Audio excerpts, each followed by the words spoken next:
did have the perfect time. I mean, it came through, the technology phase was good. And it was before TikTok, and it was definitely before Instagram. And Instagram was cool for the first few years, but then it became kind of mutated into something where, and I saw this, it just became something where you looked cool. It was no longer about being cool and doing the cool stuff. It was about showing up somewhere, taking a picture or video, and leaving, which I thought was very, very stupid.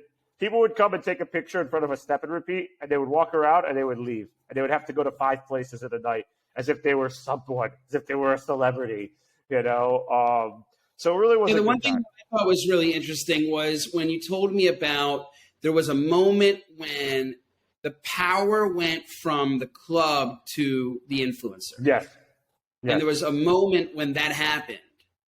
And I thought that was really interesting because until there was never a point where the influencer had more power than the club. The patron had more. The club was the club's rules. Yeah. But all of a sudden, somebody would show up and they'd have like 10 million followers and be like, "You let me in, or I'm going to tell my followers your place sucks." Right? Well, it's interesting because it was more like we brought the influencers in, and it would be like good press and all that stuff. But at the same time, like the influencers also mutated because I was doing stuff this past year at the Wharf, and we were laughing because you have to be 21, and you'd have TikTok influencers who have tens of millions of views who are like 19, and they wouldn't let them in and say, "Well, if you don't let us in, we're gonna we're gonna post about you." And it's like, what are you gonna post? And if you're not 21, you can't come in. Like, what are you gonna do? So there's always that. Like, you know how many followers I have? But for like a lot of the celebrities, and a lot of like do you know how many followers I have? Do you know who my dad is? Yeah, exactly. Do you know who I am?